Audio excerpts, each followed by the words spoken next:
I still remember how it felt the very first time I listened to music. It was actually really enjoyable. Wait, what did you all think I was going to say?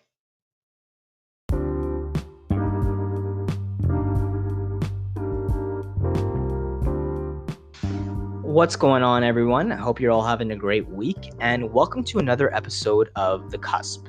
This is Encore, and alongside Tony and Tom, we present a episode today that is, slightly provocative, banter-filled, and a lot of fun.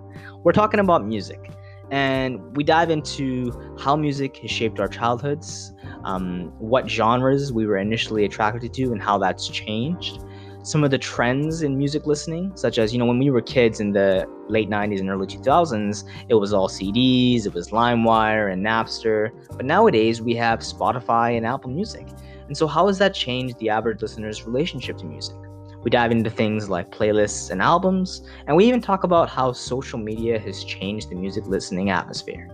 We hope you enjoy the episode, and if you're enjoying the podcast, as always, we recommend sharing it with your friends and following us on social at The Cusp Pod. Now, to start today's conversation, we dive into the topic: what is your first and earliest memory of music as a kid? I don't think you can guess. So I'll give you the timeline. I was 10 years old. So this was like 2006. And I remember I listened to this song and I was like, I like what I'm listening to. I should Hump It, Black Eyed Peas? No. Good guess, but no. I remember I listened to it and I had to get we were using MP3 files on the phone at that time. So I had to get that MP3 file. I was like, I like this. I'm going to get more songs and keep listening to them. Candy Shop. No, it wasn't Candy Shop. It was Although Candy Shop, everyone when I was a kid told me that Candy Shop was a dirty song, and I didn't get it until I got older. And then I realized, that's what he meant by the lollipop. Okay. All right. Yeah, I don't know what it was. Maybe I don't know. I got it earlier on. Wait, what is it about Encore? I don't know if I want to elaborate on the pod. Anyway, Tom, I have no idea. Yeah, I don't think you're gonna guess it. But it was Coldplay, Clocks by Coldplay. Well, that's a great song. That makes a lot of sense. Yeah, that does. Why? You look like a Clocks by Coldplay kind of guy. Yeah, especially in 2006. for sure. Yeah. Yeah, 10-year-old Tom. Oh yeah. Yeah. To be fair, and I mean, I might get heat from some people for saying this, but Coldplay is pretty good. They're actually quite good. Coldplay gets a lot of hate. I actually really like Coldplay as well. It's unwarranted. I agree. Why do you have to hate Coldplay? Well, I guess don't people give them hate because some of their songs are kind of basic? Sure, but I don't know. But they hit you with the There's not many artists out there that don't have some songs that fall into basicness. Which artist produces truly original songs each time? The next song doesn't sound like the previous song, doesn't sound like the previous song. I the person that came to mind when you said that was Frank Ocean for sure. I mean, every album is different. Every song is original. He always innovates the genre. I mean, that. I feel like that guy's, and I think that's part of the reason he's stand out. You don't know what you're gonna get on a Frank Ocean album, but he always delivers. It's always good. Yeah. Another fun fact is "Lost" by Frank Ocean is the oldest song on my phone. It's always just been in my library. I don't know why. And for a long time, I think we could have this might be controversial too, but we could have given this title to Kanye too. Because all the albums he was putting out were innovative. They were definitely changed. He was changing his style from album to album, but and he still is. But I don't know if his more recent albums are works of genius or not. They're not. Spoiler alert, they're not. I'm done. No. When next do we think he's gonna win a Grammy? Yeah. I don't think he's winning one again. I think it's done. I think he pissed away his chances. Yeah. All right, Uncle. What was your awakening song? The first Hmm. song you remember? So I think my relationship with music is really interesting in the sense that there is a relationship that I actually don't even remember, and the relationship that I do. And the relationship I don't remember. So my parents told me this when I was like a baby, when I was a really little kid. I There's two things that I liked. I was really fat, so I liked to eat, and I always liked to like look at music, listen to music, right? And so my grandpa, and this is back in the '90s, my grandpa bought me like one of those CD disc players. Like he bought me like a CD disc player that I listened to on the plane, and apparently I would just like You, listen to you like mean Hindi. a Walkman? Yeah, a Walkman. Yes, Yeah. sorry, I forgot the term, but yes, a Walkman. And I would listen to that like on the plane from Nepal to the States, and like wherever I went, I would just listen to my Walkman. I don't remember any of this, but apparently I was like really into the tunes back then. But my actual earliest memory of, or at least most impactful memory of early music was actually shaped by my brother.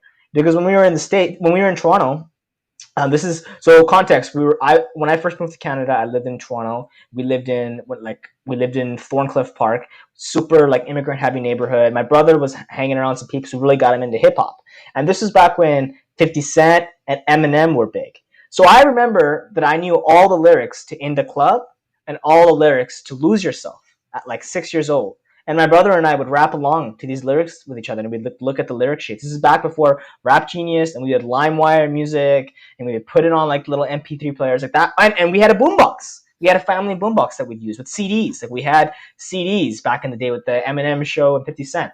So yeah, my earliest memories that I can actually remember are like early 2000s hip hop of like Eminem and 50 Cent and those CDs. You just reminded me of something too. Like I remember, um, even earlier than Clocks. Clocks was like the first song I actually liked listening to. But even before then, I remember like my mom will have cassettes, right? Like Mm. that you have to like rewind and all that kind of stuff. And it'd be gospel music that you hear on a Sunday morning when you have to clean the house, right? And then we went from that to the Walkman, from the Walkman to like CDs and then MP3 players, and then LimeWire. I remember the LimeWire days. My goodness. Oh yeah. And then like Spotify and streaming, and that changed Nah, everything. torrents was torrent. I don't think LimeWire is torrenting. Is it? I think that's a different Yeah, thing. I don't think it's Is legal. I don't think it was legal. Yeah, yeah, yeah. The cops are Yeah, listening. I did not use yeah, LimeWire. I did not torrent. Hint, wink, wink, nudge, nudge.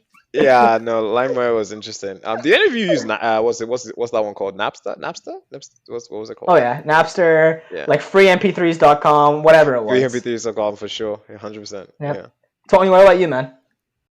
Yeah, man. I mean, I definitely use Napster. I remember LimeWire a lot more though. Like I think I got into music when LimeWire was on the way out.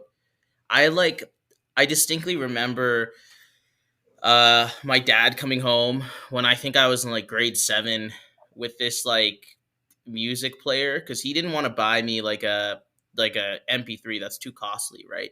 So he Hmm. got me like this like from an Indian convenience store this like this music player that held like 10 songs. And I definitely remember cuz I've played the drums in the past, and I was trying to learn songs where I could just like that had like a good drummer and were still interesting to listen to. So my like first music experience was American Idiot, the album by Green Day.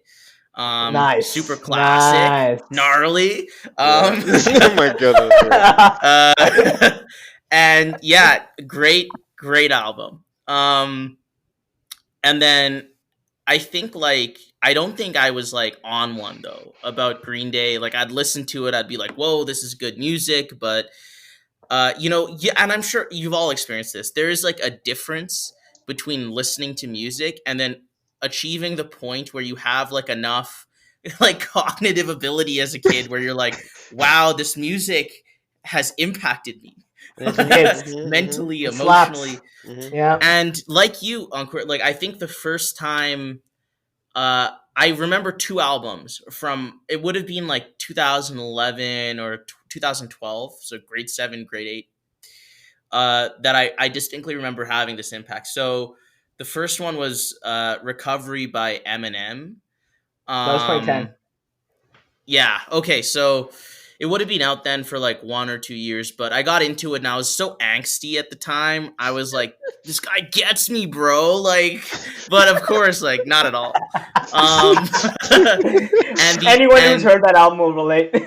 Yeah, and I was like, I understand what it's like to recover from a hard drug addiction. Yeah, you know, I'm sipping my apple juice. Not Afraid is about social studies. But the second album is Rise Against Endgames. Rise Against is like a punk rock band. And I think, like, I don't know, like, it still is a banger to me. I still really like the album. Recovery, you know, I like it not as much as I used to. but Endgame, still great. Still great.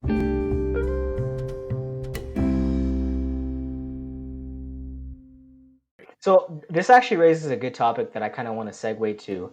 And that topic is, like, what kind of genres did you initially get into, and what do you think shaped your rationale for getting into those genres? Like, was it what your friends were listening to? Was it what your parents were listening to? And, like, what was it for you guys? It sounds like Tony and I were angsty teenagers listening to like rock bands. So, no, I don't know. I like Coldplay maybe because I feel like Coldplay was a deeper thing. I liked it because they were a British band, and at that time in my life, I always wanted to go to England. So I feel like that was just one like personal reason. But genres that why was that, Tom? Why did you want to go to England back then? Was it kind of like that Arsenal fandom, or what's going on? Yeah, Arsenal fandom. I was born there. It just I don't know. I just really resonated with it, and I thought of it as home, and I loved like the vacations my family and I used to take there earlier on in my life. So something was always drawing me back, right? So the music was like my like connection to go back. And then I also like grime for that same reason probably as well. But I think earlier on, like genres that I listened to heavily influenced by Afro beats because I grew up in Nigeria, so Afro beats is king even to this day. I'll listen to Afro beats. In fact, I got the other day Spotify told me that I'm Burna Boy's top 3% listeners or something globally. Wow. I was like, yeah, I see it. So no, Afro beats definitely because of where I grew up, and then some British music like grime and British rock because of that affinity that I had for England. Right. So just before we get to us, I just had a little bit of a follow up here, because I know you came to Canada when you were what, like 16, I think, Yeah. right? 16. Yeah. I think in a previous episode you talked about how people just assumed you'd like Kanye West or assumed you'd like North American hip hop when you arrived. Oh yeah. I'm curious as to like the culture clash between you being like, "Yo, you guys listen to Burna Boy," and people are like, "Who the fuck is Burna Boy?" And now look at us now, right? Now Burna Boy is killing the stage, killing everything, and everyone is listening to that. No, it's funny because again, I like rap, no doubt, but like not as religiously as people think I do, just because I'm black.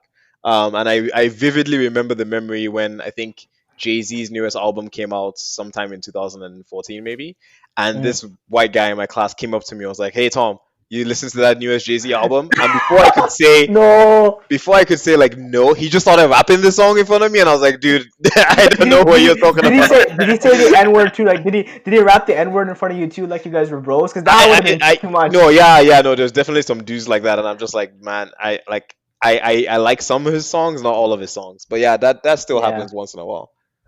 Interesting. Damn, what about you, Tony? Yeah, Tony.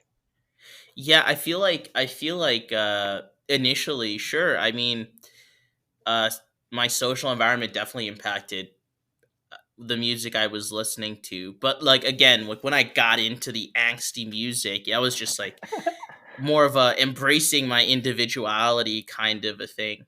Like Rise Against was like the first band where I was like, I'm a fan of this band, and like I would buy tickets to their concert. Like my South Asian parents would let me go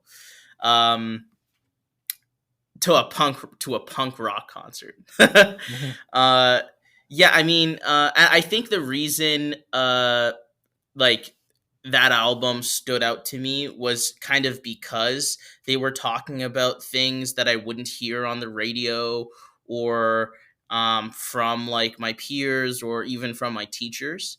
Like Rise Against is a really like activist band. And at the time, this is like 2011 or 2012, and we've had this discussion on like the previous pod, but I really feel like at least my childhood was kind of defined by 9/11 and like the fallout and the reaction North Americans had to brown people, right?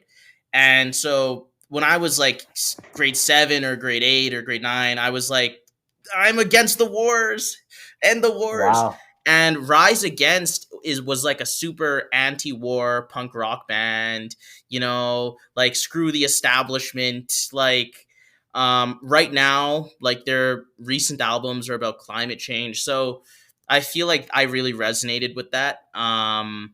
Like not to make it about political or social issues, but that kind of is like was my personality at the time and still does define me. So and I think it's probably the reason I'm more attracted to certain artists today. So Encore, you turned me on to Frank Ocean like a year and a half ago. I was shamefully late to the party.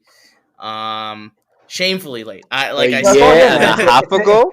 It's a big tent. Welcome. 2018. It's not like I hadn't heard Frank Ocean before. 2019. Like I heard Nikes. I'd heard songs, but I didn't listen to a Frank Ocean album.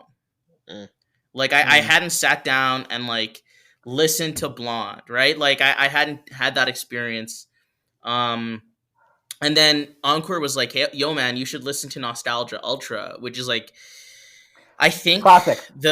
And I think it's like the most easily accessible Frank Ocean album. Because like if I tried listening to Chanel, I'd be like, okay, this is like kind of dense. Like it's hard to get into unless like you have some kind of like familiarity with Frank Ocean and his music style. But Nostalgia Ultra is not. And I loved it. It's one of my favorite albums, ever. And then I was like, okay, let's listen to the rest of this guy. And I feel like Frank Ocean talks about his experience and like in a like emotionally mature and complex way that I appreciate. And I think I feel like that's what makes good songs great songs, right? I think that's why we're attracted to rap, like Encore and I, so much, is because like I remember having this argument in English class in high school with my teacher about, I was basically saying like, hey, rap is just poetry, like modern day poetry. That's all it is. Like, and if you think it isn't, and if you're dismissing this art form, you're just, one of the people that was telling Shakespeare he was being wacky, when he was writing his plays. Like, that's all you are. You're just like suppressing a new wave of social expression. And like, she just didn't get that at all. She's like, no, there's a difference. Like Shakespeare's art, rap is trash. Like, and I mean, everyone's entitled to their perspective. I think that's like very wrong and probably indicates some kind of bias, but initially going back to how I got into genres, for me, it was what my brother was listening to. Because, when I was a younger kid, I was really influenced by my older brother when I was young, and he was listening to a lot of rap and alternative rock. And so the first two genres I got into were rap and alternative rock. And then I really fell in love with rap, I think, in the 7th and 8th and 9th grade, where I would go back through albums and like listen through full albums deeply. And I think this connects to your point, Tony. I would listen to the lyricism, and I would try to, I don't remember if Rap Genius was out. Yeah, I think Rap Genius was out. But I would like try to go up and be like, what is the rapper saying? Like, what does this metaphor mean? Why does he put this here? What is this double entendre? Like, I learned all these things about politics, about society, about literature through rap, and I was like, yo, this is so cool.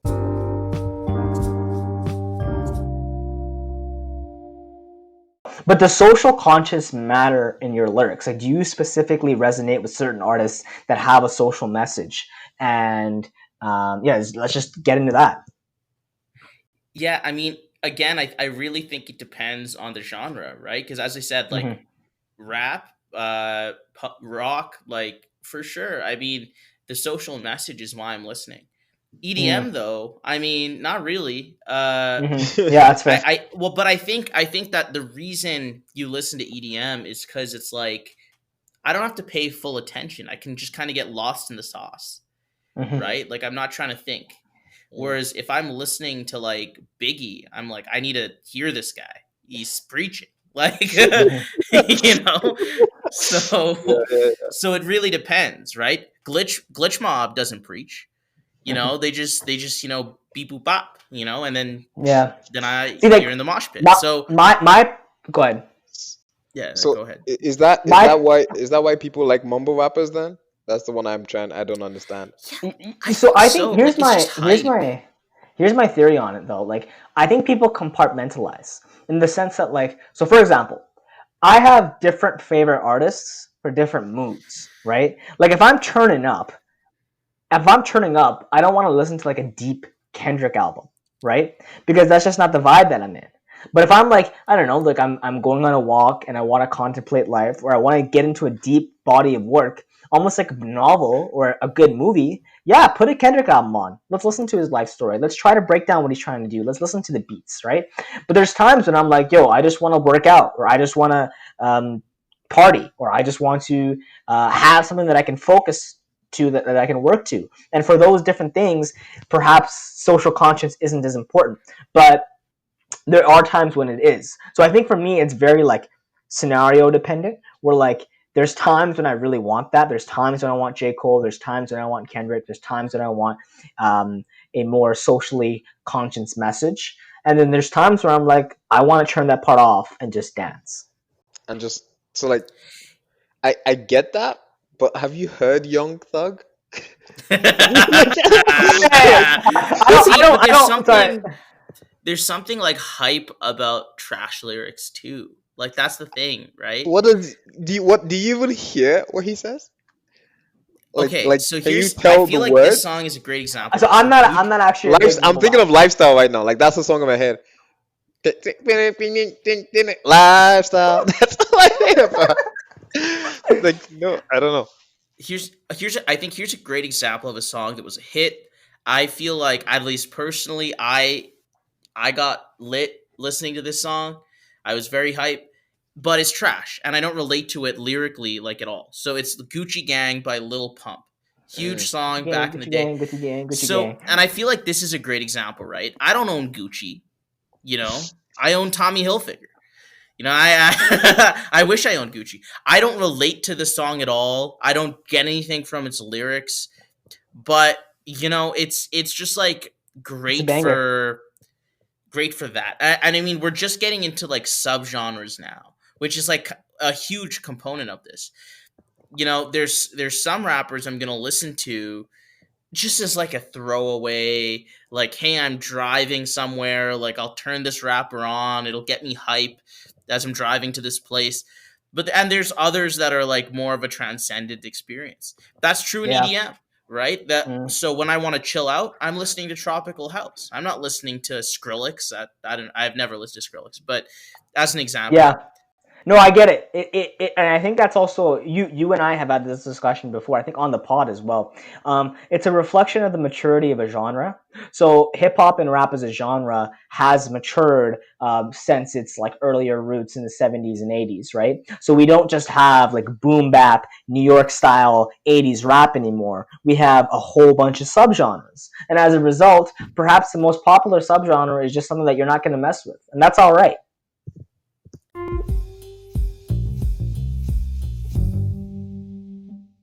I Go guess ahead. back to my question, what do we think are the music genres that are going to have their trends in the future, or is that just like impossible to predict?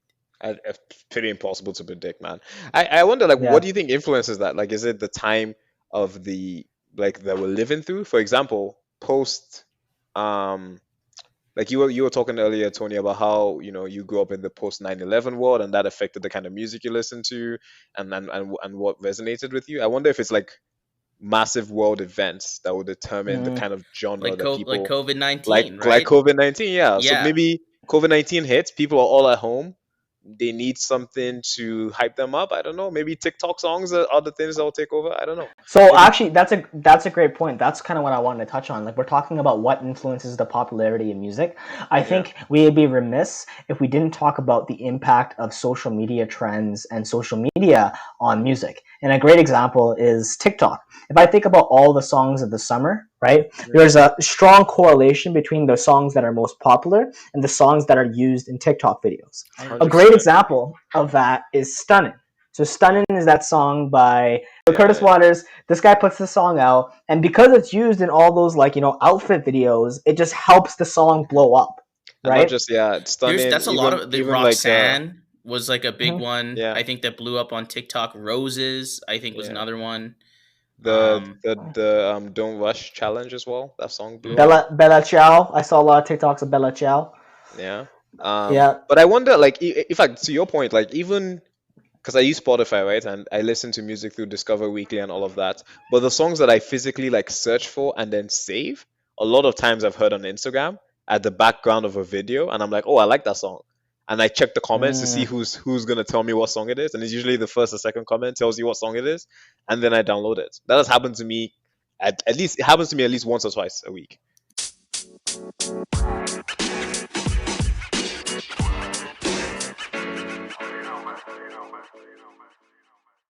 Mm. Yeah, and so I feel like social media is like one facet of like technology overall, which I think really impacts music. So EDM is a great example. The reason EDM music wasn't big in the 70s is because the tech wasn't there to like create it, as Mm. far as I know. So it's gonna be interesting, like, is GarageBand gonna like like lead the music industry? Like, I don't know. Well, I think Possibly. we'd also be remiss if we didn't talk about the fact that. So I think there's a couple trends that have shaped music in our lifetime, right? The first one I think is the access to the internet and the fact that artists can just put out their content through websites and blow up. Two examples of that are like Drake's "So Far Gone" from his website and that blowing up, and Chance the Rapper, who put out his music on an independent label and that blew up. Another thing that we need to talk about that I think is really interesting is music listening has changed. So I grew up, and I think this is because, and I gave you guys the background. My first formative music listening experience was listening to the full albums of 50 Cent, Eminem, just like full albums from front to back, right? So that's how I connected music. I was like, I like to listen to albums front to back. I like to judge bodies of work.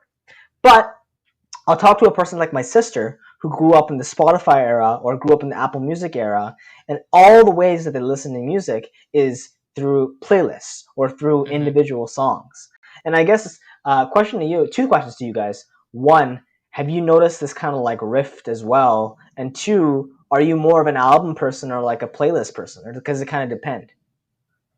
Sure. I mean, I first of all, I think I'm a playlist person. Mm, Not because I don't appreciate albums. Like, there are some unreal albums out there that you need to listen to front to end to really have like the full experience. But uh, Spotify is just like so convenient, right? Like, I use Spotify, so it's just so convenient. You have like the little fade in, fade out between songs. Like, it's great. And like, I don't even think it's just the mediums. Kind of interrelated to your point about the internet is globalism. So I know a lot of people that are K-pop fans. I mean, I think if they grew up in like the 1980s, they wouldn't be, largely because like, mm, where are you going to get like a K-pop album? Like, are you going to mm. get a Korean music album at like Blockbuster? I don't know where you would even buy them, like from back in the day, a record store.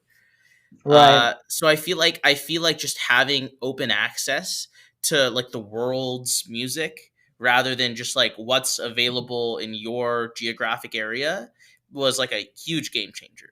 And Hmm. so I feel like it's created these like little niches where I don't know, but I feel like if you met someone back in like the 80s, you could probably guess what they listen to. It's like one of three genres. Whereas now people are listening to like like Really different stuff, random stuff. distinct things. Yeah, yeah.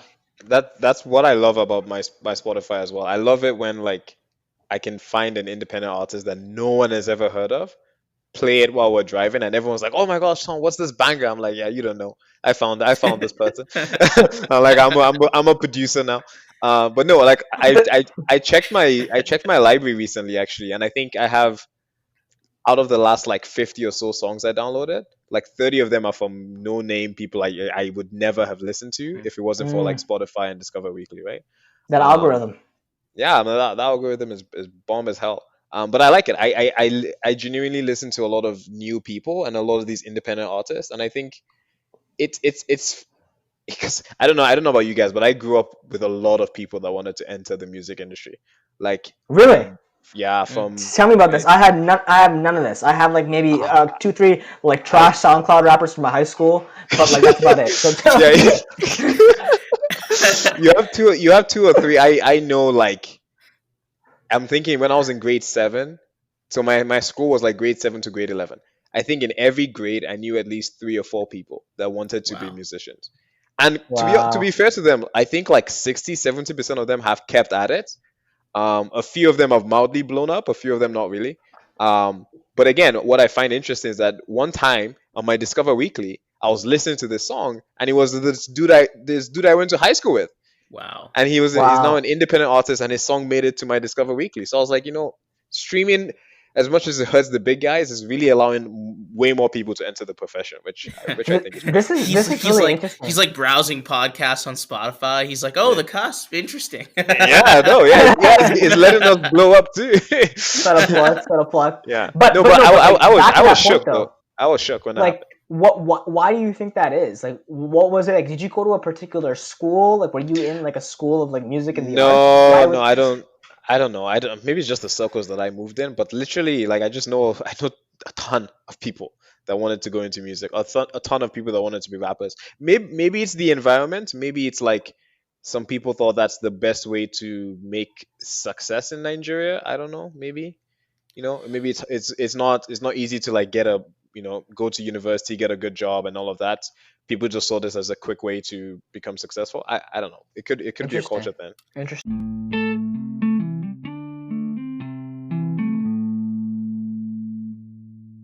Very Do you interesting. think it's harder to be a musician today than it was before, or do you think there's like not really an appreciable difference for the I think average it's. musician?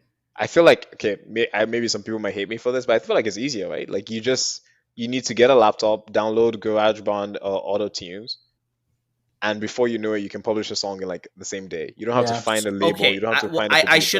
should have clarified. I mean, like a successful musician, Okay, like okay, okay, not just like okay, someone who's put a song So up. I think okay, okay.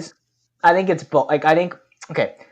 I think barriers to access are lower than they've ever been in the sense that you can now, like Tom said, use something like GarageBand, buy a mic for fairly cheap, just start recording stuff, start putting content out there, and use free tools like social media to promote yourself. So barriers to access are pretty cheap. But at the same time, I think we are now consuming audio content at a level that we never have before. And we think about this too, like when we promote our podcast, we think about the fact that like all the people that are listening have a set amount of hours every day they listen to content, right? And they probably have preferences for what kind of content they have during those hours. So for example, maybe during work, they want to listen to music. Maybe on their commutes, they want to listen to podcasts, right? The more difficult part now, I think, about being a successful musician, successful podcaster, whatever, is to get a consistent part of somebody's ear and to get a consistent part of somebody's listening Yeah, patterns. and Because that's I why. think while it's been easier to put content out, I think it's harder to stand out. Yeah, I But do you agree, and think that it's and like that's why a a lot of artists have started to reduce how long their songs are. Right, we don't get usually back in the day songs used to go up to 5 minutes, even up to 10 minutes. Yeah. Now it's like 2.5. That's like the optimal time, or the algorithm kind of messes you up, right? Mm. That's another interesting development. So streaming is not just changing what we're listening to, but like even the way artists produce their music. but and Go ahead, as Tony. far as I know, I mean, I think artists get the most of their personal income from touring, right? Mm-hmm. So, I mean, if you can still establish that fan base, I think it's fine. I guess my question would be whether they're still getting like they're still because look, I think we're kind of past the era of there being like super stardom to like the same extent as it is. Like I'm not denying that like Taylor Swift or Drake or like these people are insanely famous. They are. They're like world icons, right? But are they Michael Jackson? I don't know. Like, why do you think that is? Do you think it's because the individual accessibility of any given artist to any given person now, like we talked about, because of globalization? So you're basically, even an icon is facing more competition? Yeah, I mean, I think that's probably part of it. I think there's other ways of monetizing now, so I'd be really interested in seeing how much income like Drake gets in versus what Michael Jackson made, right? Like I would actually bet Drake has more money. So, yeah, I mean, I think it's hard to say. Well, I think that's a double-edged sword, because what you're saying, and correct me if I'm wrong, but what you're saying is because there's so many artists now that any individual person can listen to, one individual artist may not reach the superstardom of somebody like Michael Jackson or like the Beatles, right? Yeah, I mean, and it's tempting for us to like say it was better the other way or this way. Like I don't think we can say. I mean, here's an example. So I think I read this somewhere, but Radiohead put out their first song, like one of their first albums, and on it was "Creep," which is like a song I'm sure all of us have heard, "Creep" by Radiohead, and it didn't blow up for like 2 years, right? Like it actually didn't make the billboards until 2 years after its release. But the reason it ended up making the charts is because this one Israeli radio station played it like nonstop for like 2 years. Oh wow! It'd be like, wow, this is like a banger. Like people should listen to this.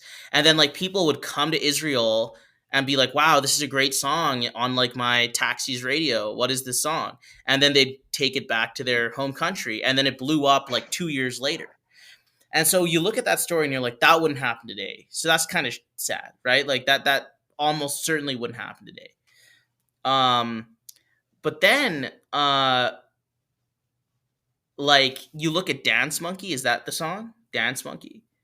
And yeah, I think like Tones and I wrote it. And like another great example, she wrote it like years ago. And the reason it blew up in 2020 is because of TikTok, and it was used in like a meme. So like I think the medium is different, but the result's the same. I mean, yeah, cool. Yeah, and I think there's honestly, like, to kind of close this, like I think there's pros and cons to all of this, because you're right, like you might not get a scenario where they listen to a song in an Israeli radio station because they played it again and again, but you do have scenarios where artists whose audiences were conventionally relegated to perhaps their country or their continent have now gone a lot broader. So that means that you have, people in Japan who love The Weeknd, or that means that reggaeton from Latin America is and South America is now blowing up in or like that sound is being represented in a lot of North American pop, right? And so I think ultimately that's a good thing.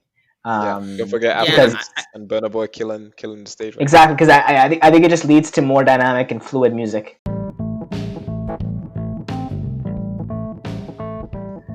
And I'm never gonna I think streaming services have been liberating, because now I can't go to Israel and ask the taxi driver what he's playing, but I can go on my phone and listen to the top 100 chart from Israel and immediately know what Israeli people are listening to. What's poppin'? In the aggregate. So that's pretty cool. Yeah, that's pretty cool. It is, right? So I don't know. I think it's all being good stuff.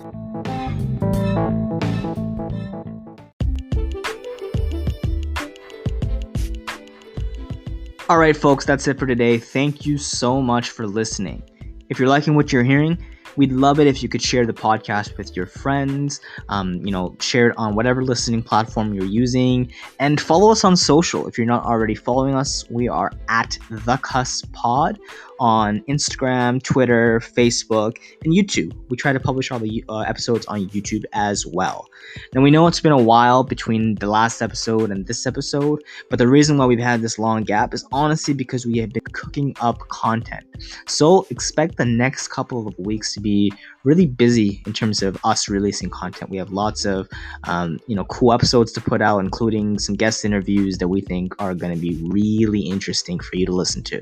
So yeah, keep tuning in. Thank you again for your listenership and have a great week. Take care now. Bye-bye.